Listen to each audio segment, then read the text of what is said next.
Hello दोस्तों, जय हिंद। उम्मीद आप सब लोग मस्त होंगे और अपनी पढ़ाई में व्यस्त होंगे। कल का कुछ होमवर्क दिए थे ना? हाँ जी। चलो तो उस सवाल को लगा लेते हैं पहले, फिर उसके बाद फिर मैथ का प्रैक्टिस शुरू करते हैं। ठीक है जी। चलो आज क्वेश्चन की संख्या कुछ कम रहेगी, लेकिन जो क्वेश्चन में रहेगा वो कई बातें रहेगा, उन सभी को बता दें ताकि वो चीजों को अच्छे से सीखो। ठीक है जी। चलो तो पहला यही क्वेश्चन लेते हैं। नेक्स्ट क्वेश्चन को देखो, कर रहा है एक दुकानदार किसी वस्तु की कीमत 200 अंकित करता है, 10% छूट देता है, फिर 2 से 20% का लाभ होता है। छूट भी दे रहा है, उसके बावजूद उसको क्या हो रहा है? दुकानदार को लाभ हो रहा है। तो पूछ रहा है उसका क्रय मूल्य क्या होगा। यही ना पूछ रहा है, लागत मतलब क्रय मूल्य क्या होगा। ठीक ना जी।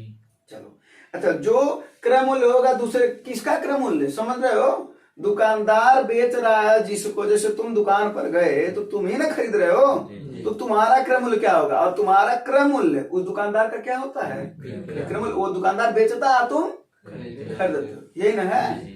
चलो तो इसी पर एक कॉन्सेप्ट बनता है और उस कॉन्सेप्ट पर जितने सवाल बनते हैं वो उसको फिर से बता देते हैं। तो क्योंकि हमारा काम है रिवीजन कराना, प्रैक्टिस का मतलब रिवीजन होता है ना। और साथ साथ में जब बार बार रिवीजन होगा तो वो क्वेश्चन तुम्हारे मन में बैठे ही जाएगा। एक क्वेश्चन तो आ ही रहा है ना, इस पर बन सकने वाले प्रश्न भी देख लिया जाए जल्दी जल्दी में। तो इसका कॉन्सेप्ट क्या चलता है भैया? अंकित मूल्य पर क्या मिलता है हमेशा?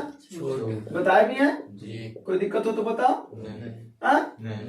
और क्रय मूल्य पर क्या होता है हमेशा? अगर लाभ होता है तो 100 में जोड़ते हैं, और अगर हानि होता है तो 100 से घटाते हैं बटा 100 बराबर। ये दोनों बराबर क्यों होते हैं? क्योंकि दोनों क्या होते हैं? एसपी होते हैं, सेलिंग प्राइस दोनों होते हैं। भाई अंकित मूल्य पर जो छूट मिलता है वो दुकानदार बेचता है तो सेलिंग प्राइस हुआ। क्रय मूल्य पर जो लाभ या हानि होता है, लाभ हो रहा है तो हम बेचते हैं, हानि हो रहा तो भी बेचते हैं, तो लाभ और हानि दोनों हो सकता है ना, तो फेलिंग प्राइस हो गया। यानी दोनों फेलिंग प्राइस होते हैं, इस वजह से इनको बराबर कर दिया गया। और एक गजब का कॉन्सेप्ट चलता है, ठीक ना। तो पहले तो इस सवाल में कॉन्सेप्ट यही काम करेगा, ठीक है। और यहाँ पर 4 वैल्यू है, अंकित मूल्य है, छूट है, क्रय है, लाभ और हानि में से कोई एक। इन 4 वैल्यू में से कोई 3 दिया रहेगा, एक पूछेगा। और इस सवाल की इतना खास बात है कि सबके सब चारों नाम एक ही सवाल में होंगे, चारों नाम। तो तुरंत समझ लेना कि क्या लगेगा, यही वाला कॉन्सेप्ट लगेगा, ठीक है। अब जैसे देखो, अंकित मूल्य बात किया, छूट बात किया, लाभ हो रहा है, लागत मूल्य पूछ रहा है, चारों नाम एक में आया कि नहीं आया? समझे?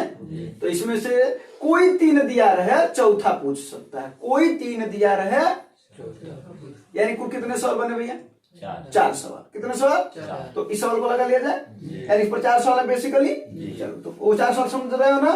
तो पहला इस सवाल को लगा लेते हैं। क्या है अंकित मूल्य? कितना है? 100 से 100 तो हट जाएगा भैया। तो दिमाग में भी रख के चलो, कॉन्सेप्ट तैयार रखो कि 100 से 100 हट जाएगा, उसको बार बार लिखने की जरूरत। हाँ, तो डायरेक्ट ये वाला लाइन लिखना है इस कॉन्सेप्ट को तैयार करने के बाद। फिर तो 200 बोले 100 में छूट कितना भैया? 10 ना, कितना हो जाएगा? क्रय मूल्य ही तो ज्ञात करना है, लागत मूल्य यही ना भैया। हाँ, निर्धारित मूल्य को अंकित मूल्य कहते हैं, सूची मूल्य को अंकित मूल्य कहते हैं, लागत मूल्य क्रय मूल्य होता है, ठीक है। लाभ हो रहा ना कितने का? 120 ना हो जाएगा, जोड़ेंगे तो 100 में। अब इसी को साल को कर लो, 30 चौके 30 तिहाई, 4 से कितनी बार में कट जाएगा ये? 50 बार में ना, 50 तिहाई, कितना आसानी से आ गया जरा देखो, बोलो। दूसरी लाइन में आ गया ना। तो 4 सवाल है कि नहीं? इस बार हो सकता था क्रय मूल्य दे रखा होता, अंकित मूल्य पूछ सकता था, हो सकता था ये तीनों दे रखा होता, ये वाला पूछ सकता था, छूट, ये ना। चलो ये 4 सवाल तो समझ में। एक चीज और कि अगर कह दे, अब इस सवाल को मिटा देना, अब इसी सवाल पर अगर कह दे, इसी पर कि अगर छूट 10% हो, छूट कितना हो? 10%, ठीक है। और क्रय मूल्य से 20% अधिक अंकित किया गया हो, तो बताओ लाभ या हानि कितना होगा? क्या बोला? क्रय मूल्य से 20% अधिक अंकित किया, यानी अगर ये 100 है तो ये कितना आ जाएगा भैया? 120। छूट कितना है? 10%, तो 90 हो गया। और क्या पूछ रहा है? लाभ या हानि बताओ ना, तो 100 + 100 कर देंगे। समझ में आया कि नहीं? ये दूसरा सवाल है, इस सवाल में बना रहे हैं दूसरा सवाल। सवाल क्या है? यदि क्रय मूल्य से 20% अधिक अंकित किया गया हो किसी वस्तु पर दाम, और 10% का छूट दिया जा रहा हो, तो लाभ या हानि बताओ। ठीक है, तो कर लो काम भैया। 100 से ये कट जाएगा ना, 12 नवा 108 बराबर 100 प्लस ये 100 इधर आएगा तो क्या हो जाएगा भैया माइनस ना, क्या बचेगा, ये प्लस आया ना, इसका मतलब एक्स क्या माने हो तुम, लाभ या हानि में से, तो प्लस आया तो लाभ होगा, यानी 8% का लाभ होगा। क्लियर, बोलो। यही सवाल अगर दे देता कि अगर यही सेम सवाल कि क्रय मूल्य से 20% अधिक अंकित किया हो और लाभ 20% हो या 10% कुछ भी, कितना कर दें, 10 की 20 कर दें, 20 कर देते हैं। अगर लाभ 20% है तो छूट बताओ, कोई दिक्कत नहीं है। तो जरा बताओ यहाँ पर क्या हो जाएगा भैया, ये फिर 100 हो जाएगा जी, बोलो जी, हाँ जी 100 हो जाएगा जी। और ये कितना हो जाएगा, 20% अधिक अंकित है 120 ना हो जाएगा।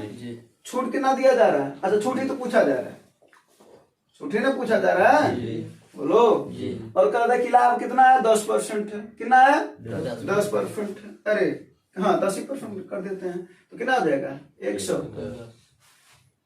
ये इसके बाद का सवाल है, ठीक है ना जी। तो जरा इसको सॉल्व कर लो, क्या हो जाएगा, ये 0 से 0 कट जाएगा, 12 का गुणा कर दो, कितना हो जाएगा ये 1200 माइनस 12x बराबर 1100, यही ना, 1100 को इधर कर दो, 12 को उधर कर दो, कितना हो जाएगा 1200 में से 1100 हो जाए 100 बराबर 12x, है ना, 4 3 12 4 25 हम 100, यानी 25/3%। उसको सॉल्व कर लोगे ना, वो तो 8 से 1/3%, बोलो 8.33%, हाँ, यानी पहला सवाल ये बना, दूसरा ये बना, इसमें क्या पूछ रखा था, छूट, हाँ। एक बात बताओ, यहाँ पर लाभ की जगह पर अगर उससे हानि हो गया होता तो भी तो सवाल बन सकता था, यहाँ तक कोई दिक्कत, ये वाला भी सवाल बन सकता है। इसके बाद एक और सवाल बन सकता है सेम इसी पर, और वो बनता है कि अगर क्रय मूल्य से 10% अधिक अंकित किया जाए, 10% अधिक अंकित किया जाए, न तो लाभ हो रहा हो न तो हानि हो रहा हो, तो छूट बताओ, कोई दिक्कत नहीं हुई तो भी लगा लोगे, तब यहाँ पर लगाता है। जरा देखो क्रय मूल्य, तो फिर क्या मानोगे 100, तो भैया तुम्हारा अंकित मूल्य कितना हो जाएगा, क्योंकि 20% अधिक अंकित किया तो 120 ना, क्या पूछ रहा है, छूट बताओ हमको, तो 100 माइनस x, छूट को x मान लिए, अब क्या कर रहा है, न तो लाभ हो रहा ना तो हानि हो रहा है, यानी इसकी वैल्यू कितनी है भैया, तो क्या हो जाएगा 100 प्लस 0 यानी 100 है ना, बोलो। तो 0 से 0 कितना हो जाएगा, गुणा कर दो, कितना हो जाएगा 1200 माइनस 12x बराबर 1000 ना भैया, ये इधर आएगा तो कितना हो जाएगा 200 ना, 200 बराबर 4 3 12, 4 से कट जाएगा कितनी बार में, 50 बार में, 50/3 यानी 16 से 2/3%, है ना।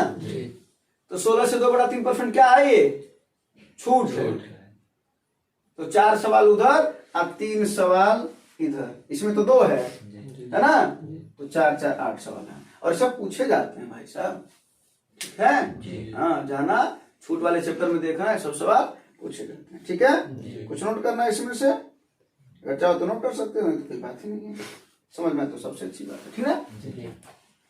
चलो क्लियर हो, अब ऐसे सवाल में तो कोई प्रॉब्लम नहीं होगी ना, हाँ चलो। वैसे जब भी सामने आएगा ना तो उसको बताते चलेंगे, इससे क्या होगा तुम्हारा रिवीजन ज्यादा जरूरी, क्या है जितना सवाल सीखा जाए उतने में कोई दिक्कत ना हो, और वो सामने अगर आ जाए तो उसकी हालत खराब होनी चाहिए, ठीक ना, न कि तुम्हारी हालत खराब हो। और अगर तुम्हारी हालत खराब हो रही है तो फिर ठीक है भैया, तो फिर अगले साल तैयारी कर, अगले साल तुम्हारा कुछ काम बन पाएगा, है ना, फिर इस साल चला जाएगा। देखो सिलेक्शन तो तभी होगा भैया जब मेहनत तगड़ा करोगे, उसके पहले तो नहीं होना है, क्योंकि तुमसे तगड़ा कोई और मेहनत कर रहा है ना। जब तुम उससे तगड़ा करो और वो कहे कि हमसे तगड़ा कोई और मेहनत करा, तो तुम्हारा सिलेक्शन हो जाएगा, ठीक ना। अगला सवाल देखा, ये वाला थोड़ा सा सेट वाला सवाल है, आंसर आ गया क्या, कितना है 10/1। हाँ चलो बहुत अच्छा है, ये सेट वाला सवाल दे रखा है और कुछ नहीं दे रखा है।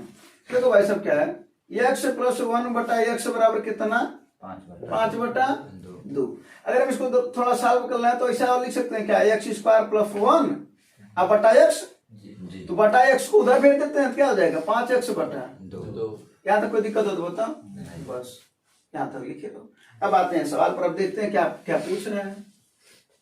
क्या पूछ रहे हैं? 5x बटा, और अभी सवाल में ऐसे सवाल में बताएंगे भी तुम्हें कि जल्दी में कैसे लगा सकते हो।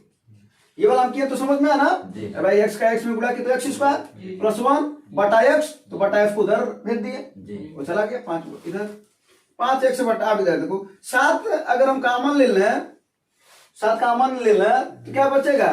x स्क्वायर प्लस 1, यानी उस वाले टर्म को हम इधर कर दिए हैं।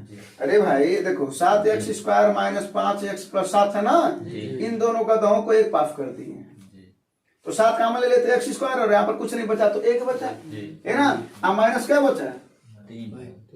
3 है। अच्छा ये 3 है, कोई दिक्कत नहीं, 3 कर दो, ठीक है।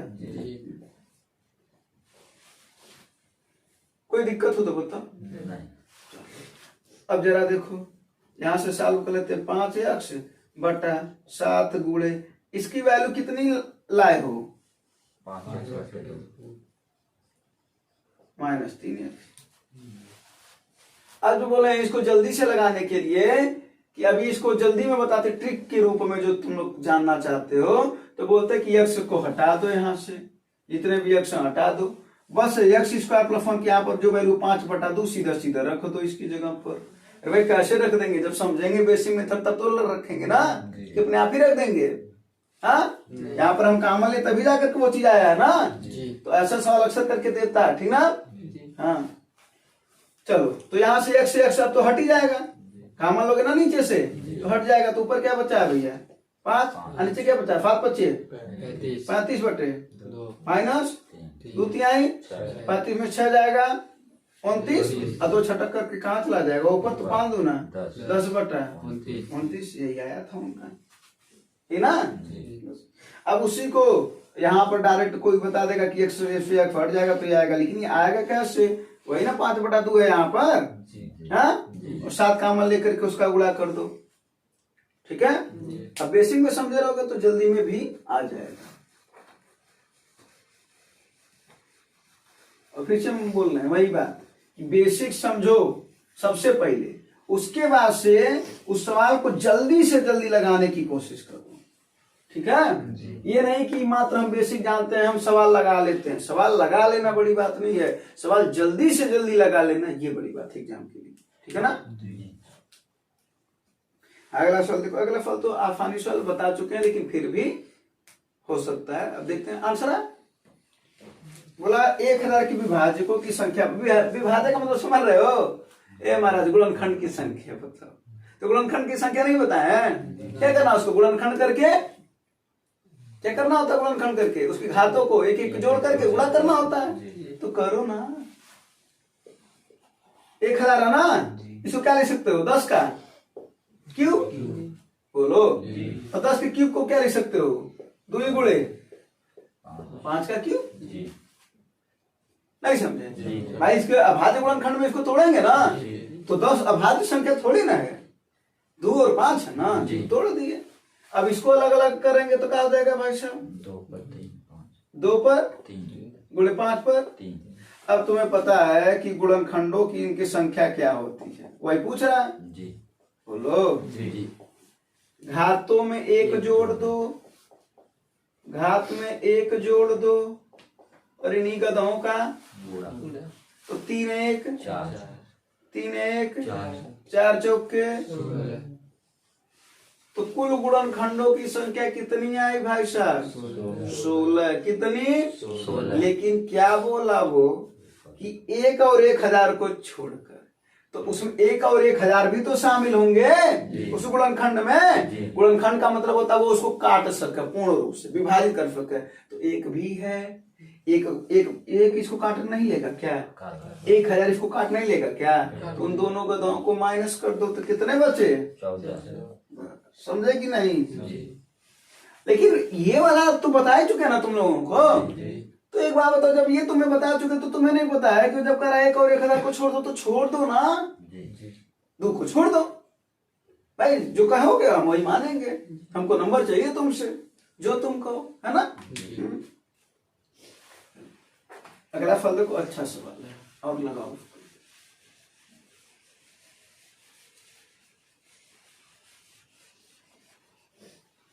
सवाल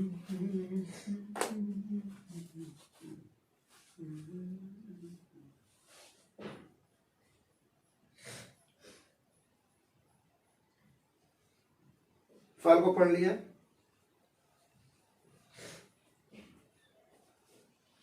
हिंट ना कुछ? ये समझ में आ रहा है? दो शहरों के बीच की दूरी 192 किलोमीटर है, ये ना जी। एक अन्य रेलगाड़ी वाई की तुलना में 2 घंटा कम लेती है और औसत चाल में 16 किलोमीटर प्रति घंटे का अंतर है। अंतर समझ रहे हो ना? हाँ, दोनों की चाल में 16 किलोमीटर का अंतर है। यानी मान लो ऐसे एग्जाम्पल के तौर पर किसी का 20 है तो अगले का 4 होगा। आ गया आंसर?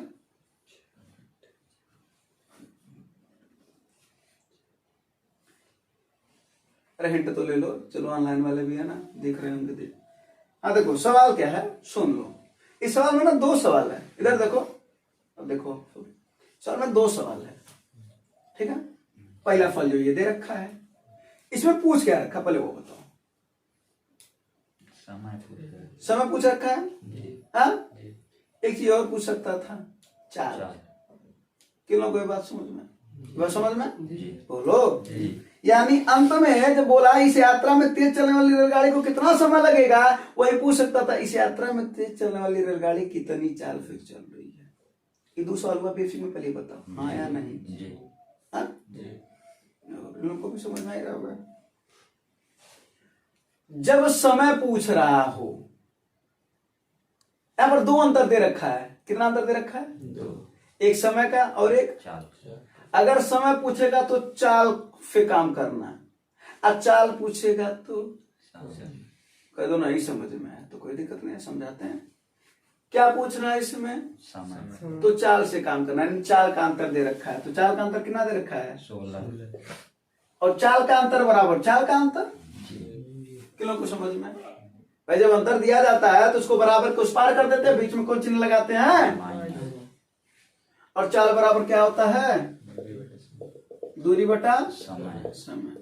यानी एक चीज तो स्पष्ट है, दूरी 192, दूरी 192। बस हमको यहाँ पर समझ चाहिए। कितनों को समझ में आई बात? सब समझ में? जी। है?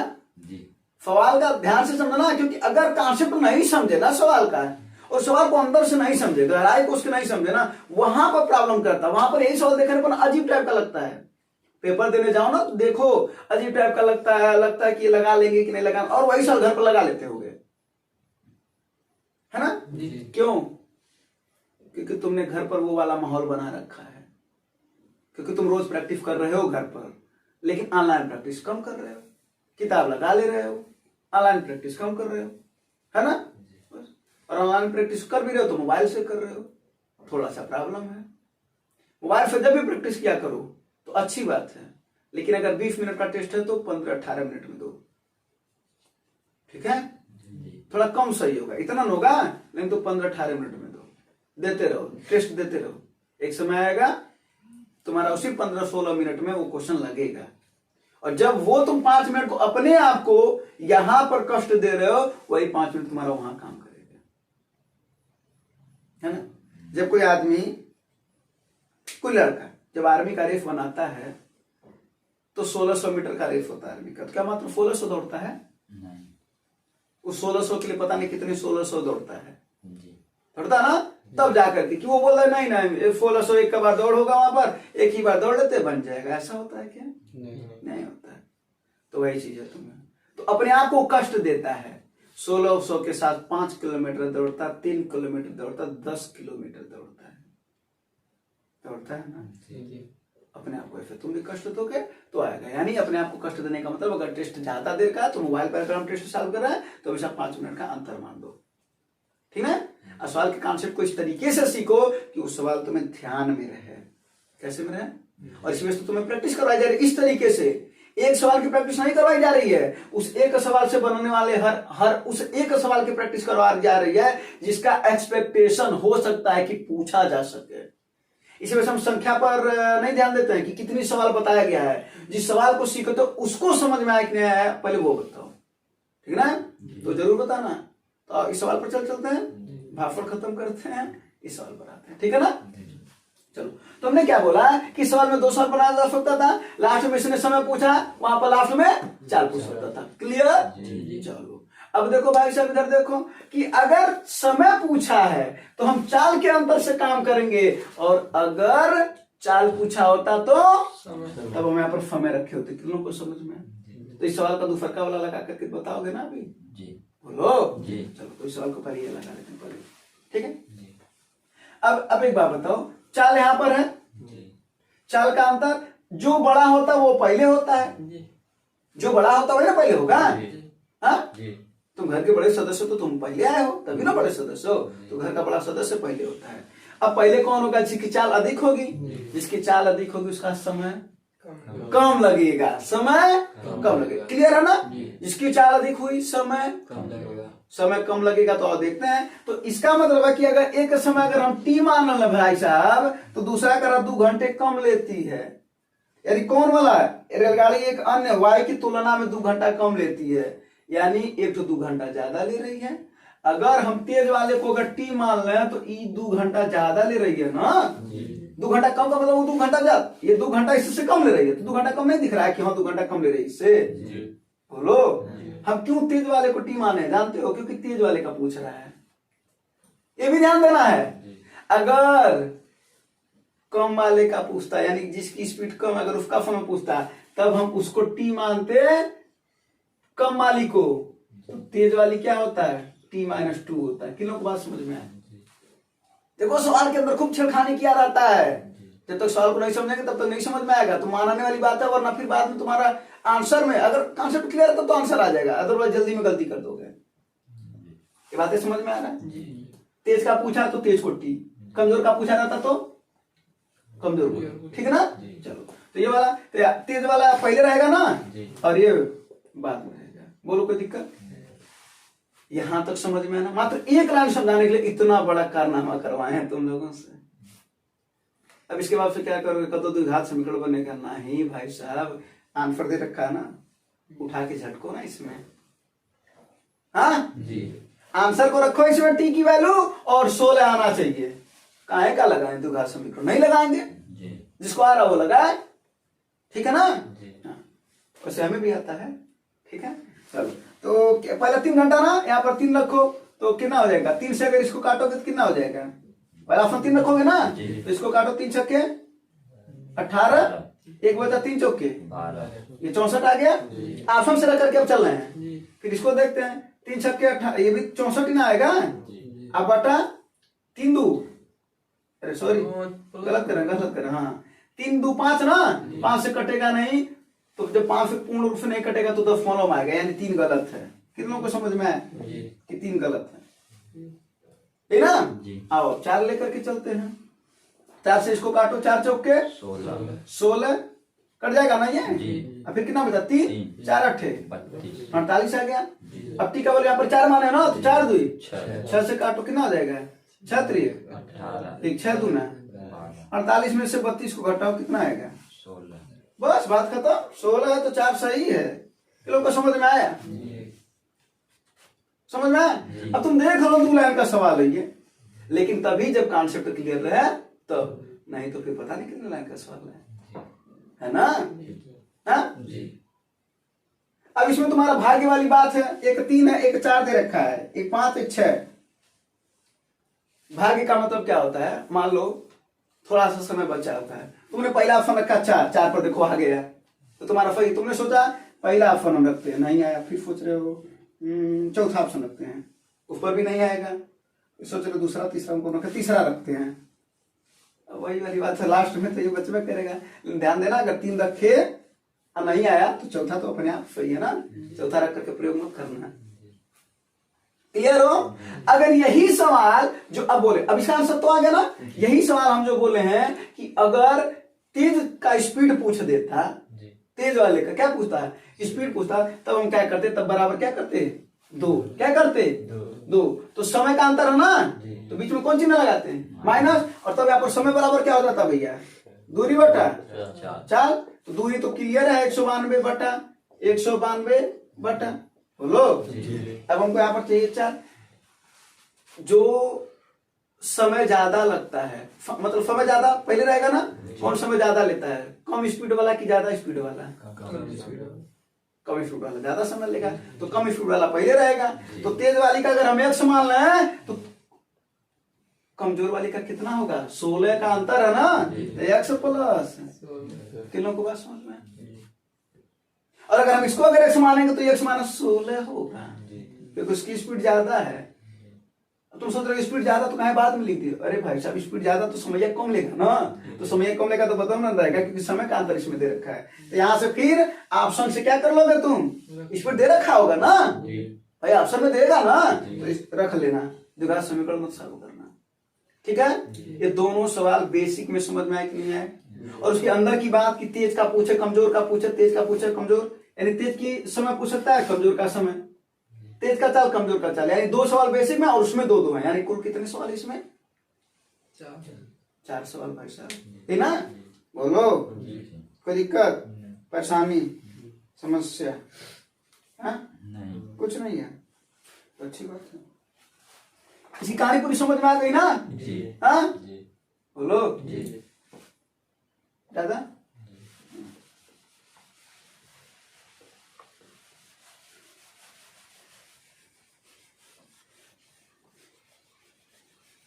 अब ऐसे ही सवाल को देखते ही वहां पर समझ में जब तुम्हें आ जाए तब लगेगा कि हम लोगों का भी पढ़ाना सार्थक हुआ है ना। अगला देखो, हाँ ये सवाल तो तभी समझ पाओगे जब इसके थोड़े से नियम जानोगे। जैसे कि इसमें देखो क्या है, sin to the power 4 theta दे रखा ना, इसको ऐसे कर लिख सकते हैं, हाँ प्लस cos स्क्वायर थीटा का होल स्क्वायर माइनस है ना, हाँ तो इसकी जगह यहाँ पर प्लस भी तो दे सकता है, बोलो हाँ या नहीं, यानी 2 सवाल इसमें 1 फॉलो है, बोलो चलो। अब अगर हम इसको पहले लिखना इसको बाद में लिखना तो क्या हो जाएगा, कोई दिक्कत हो जाएगा क्या, नहीं ना। अब देखो a square plus minus 2ab, यही ना, तो फार्मूला क्या होता है, a माइनस b का होल स्क्वायर। तो बोला ना इसको पहले लिखना तो कोई दिक्कत तो नहीं है ना, तो क्या हो जाएगा cos स्क्वायर थीटा माइनस का होल स्क्वायर, बोलो नहीं बुझेगा, हाँ। और जानते हो यहाँ पर देखो cos 2 थीटा का फार्मूला होता है 1 minus 2 sine square theta, 2 cos square theta minus 1 cos square theta minus sine square theta, ये सब इसके फार्मूला होते हैं। ठीक है, तो भाई साहब भाई क्या दिख रहा है वो, cos square theta minus sine square theta, cos 2 यानी cos 2 थीटा का क्या, और जब जाना सारणी में तो पढ़ना तो काश में और साइन में जो न्यूनतम वैल्यू होती है, न्यूनतम वैल्यू वो 0 होता है और अधिकतम वैल्यू 1 होता है। काफ 0 डिग्री का वैल्यू 1 होता है, काफ 90 का 0, काफ 90 का 0। तो इसका जो सबसे, यानी अगर क्वेश्चन पूछ दो तुमसे कि साइन थीटा का या कास थीटा का वैल्यू किसके किसके बीच होता है, तो 0 और 1 के, यानी इसका न्यूनतम वैल्यू क्या हो जाएगा, 0 क्या हो जाएगा, 0। तो इसका आंसर कितना आएगा, 0। ठीक है, अगर वहीं पर ये प्लस होता, अगर वहीं पर ये प्लस होता तब क्या बनता ये साइन स्क्वायर थीटा धन कास स्क्वायर थीटा का होल स्क्वायर। और तुम्हें बता चुके हैं साइन स्क्वायर थीटा धन कास स्क्वायर थीटा बराबर क्या होता है भैया, तो ये क्या हो जाएगा 1 का स्क्वायर अर्थात 1। अगर ये पूछा होता तो इसका आंसर कितना होता है, 1 होता, यानी ये माइनस में प्लस होता तो 1 होता, माइनस था तो क्या आया 0 है, क्योंकि कास का न्यूनतम वैल्यू 0 होता है।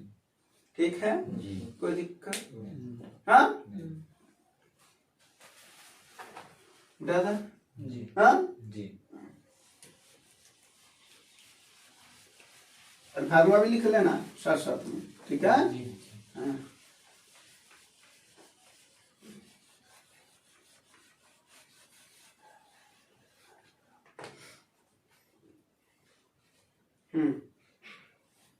ये सवाल देखो, ABC चक्रीय के कोण है,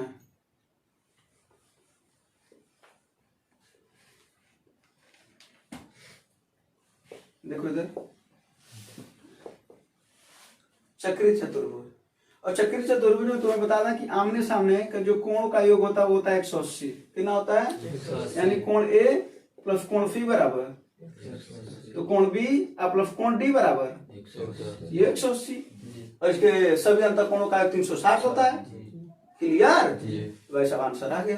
देखो ना पहला क्या लिखा है, साइन ए प्लस सी ना बाई 2, ए प्लस सी की वैल्यू कितनी है? 180 बटा प्लस फिर साइन है, फिर क्या है?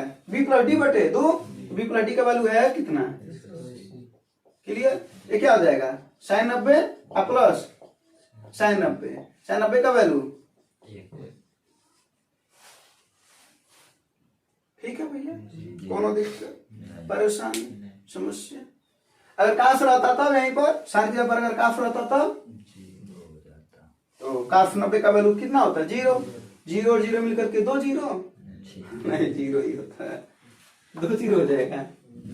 हटा दें, बोलो अगला फॉल लगाओ।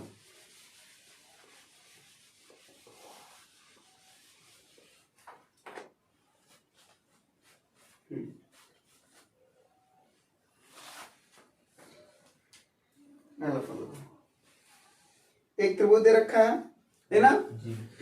एक तो तुम्हें बता दे रहे हैं कि अगर कोई भी त्रिभुज हो, देखो इधर क्या हो, कोई भी त्रिभुज, ठीक है? तो कोई भी त्रिभुज का अगर क्षेत्रफल की बात करें तो फार्मूला क्या होता है? Under root S minus A S minus B S minus C. इस सवाल को तुम्हें लगाओगे, हम बस कॉन्सेप्ट बता दे रहे हैं, ठीक ना? हाँ, और ध्यान देना, सब लिखते भी चलना बाद में, ठीक है? त्रिभुज का क्षेत्रफल ये इतना होता है, जहां यश को क्या बोलते हैं? अर्ध परिमाप। यश को क्या बोलते हैं? लिख दे, अर्ध परिमाप है ये, पूरा परिमाप नहीं, अर्ध परिमाप, ठीक है? अच्छा, ये कोई भी त्रिभुज का क्षेत्रफल ज्ञात करने का ये तरीका होता है। हाँ, जहां पर भुजाएं हमको क्या पता हो, ए पता हो, बी पता हो, सी पता हो, तो हम ए बी सी की वैल्यू रख लेंगे और यहाँ से एस का वैल्यू निकाल लेंगे रख करके। बोलो, अगर उसी त्रिभुज के परिवृत्त अगर बने तो उसकी त्रिज्या अगर पूछे, परिवृत्त का मतलब समझ रहे हो? जैसे हमारे त्रिभुज है, इसके चारों ओर वृत्त बन रहा है ना? ये त्रिभुज उसके अंदर है और वृत्त के अंदर है त्रिभुज, तो उसे बोलते हैं परिगत वृत्त या परिवृत्त। तो उसकी अगर त्रिज्या पूछे तो फार्मूला होता है ए बी सी बटे 4 डेल्टा। अब तीनों भुजाएं का नाम दिया, तीनों भुजा का मान दिया ही रहेगा। डेल्टा का वैल्यू जब तीनों भुजा दिया रहेगा तो तुम डेल्टा का वैल्यू नहीं निकालोगे इस फार्मूले से, क्या पर रख दोगे तो आर का वैल्यू नहीं निकल जाएगा। अगर पूछे अंतःवृत्त की त्रिज्या, क्या पूछे? छोटका आर लिख देते हैं, तो आर बराबर क्या होता है? डेल्टा बटे यश होता है। अब देखो डेल्टा तो निकलवा करोगे ना, तो यानी ले दे करके त्रिभुज का क्षेत्रफल निकालना पड़ेगा। और एफ का वैल्यू ध्यान पे निकलवा किया, कोई दिक्कत हो तो बताओ, बोलो। जरा देखो यहाँ पर, ये कोई भी त्रिभुज हुआ ना? हाँ, अगर यही समबाहु त्रिभुज हो, क्या भैया? समबाहु त्रिभुज हो, तो उसका त्रिभुज का क्षेत्रफल का फार्मूला क्या होता है? बताओ। अंडर रूट 3 बटा 4 गुणे भुजा स्क्वायर। हाँ जी, 3 बटा 4 गुणे भुजा स्क्वायर। परिमाप क्या होता है इसका? 3 गुणे भुजा। जब समबाहु है तो भुजा बराबर है, तो 3 भुजा हो जाएगा ना? 3 गुणे भुजा, ये ना? इसकी ऊंचाई कितनी होती है? 3 बटा 2 गुणे भुजा। तो यहाँ पर भी तो परिवृत्त बन सकता है इसके भी अंदर। अगर तुम फार्मूला भूल जाना तो इसी से लगा लेना तो भी लग जाएगा, लेकिन जल्दी में लगाना है तो परिवृत्त की त्रिज्या का फार्मूला क्या होता है? ए बटा करणी में 3। क्या होता है? ए बटा लिखना। और अगर अंतःवृत्त बन रहा है, क्या बन रहा है? यानी छोटका, तो क्या होता है? ए बटा। एक सवाल यहाँ पर और पूछा जाता है कि परिवृत्त और अंतःवृत्त, क्या भैया? अंतःवृत्त की त्रिज्याओं का अनुपात बताओ। तो जरा देखो, अनुपात मतलब इसी को बटे करोगे ना, तो 1 करने से 3 करने से 3 कट जाएगा, ए से 1 कट जाएगा, तो नीचे वाला छटक करके ऊपर चला जाएगा, तो क्या हो जाएगा? 2 बटा 1, ठीक ना? तो ये हो जाएगा आर बटा छोटा आर बराबर 2:1 के अनुपात में होते हैं, ठीक ना? कभी कभी डायरेक्ट वैल्यू देता है। अगर अंतःवृत्त की त्रिज्या 3 है तो परिवृत्त की त्रिज्या कितनी होगी समबाहु त्रिभुज में? अगर 3 है तो 6 हो जाएगी, दुगना हो जाएगी ना?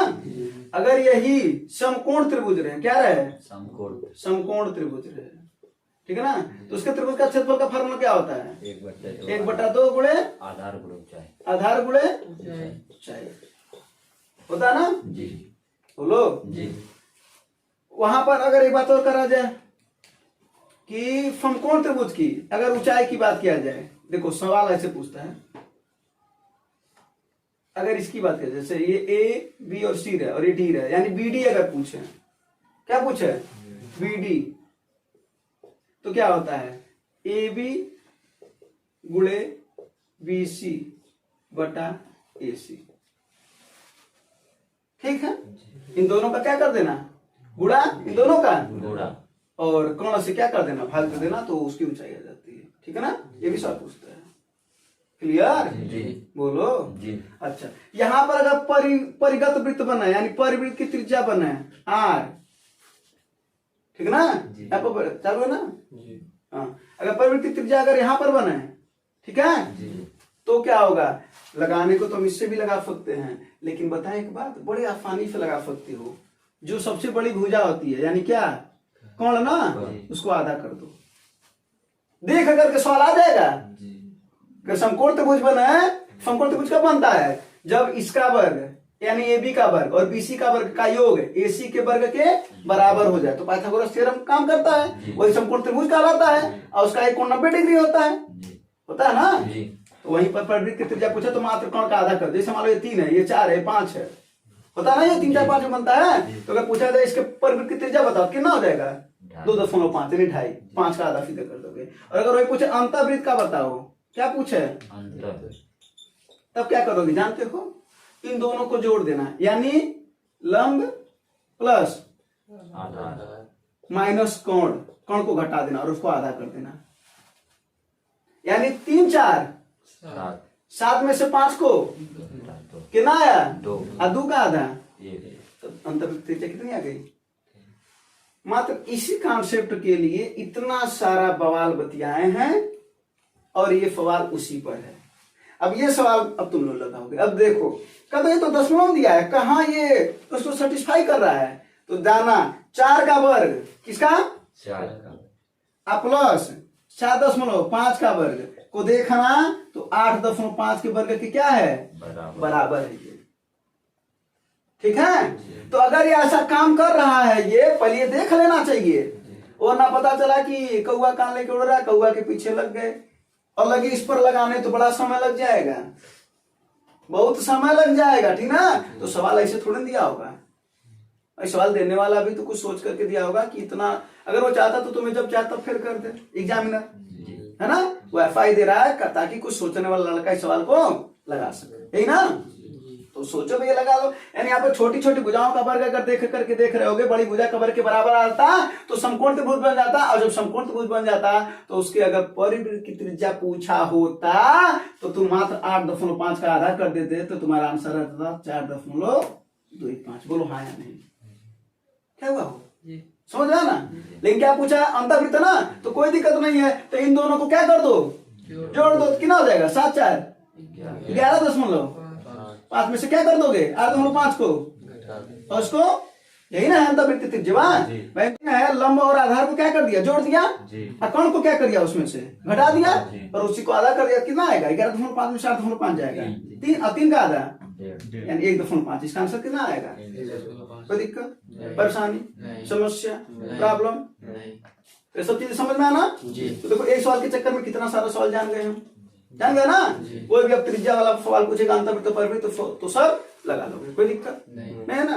तो उम्मीद है आप लोगों को समझ में आएगा, और आप लोगों को भी धन्यवाद। जय हिंद।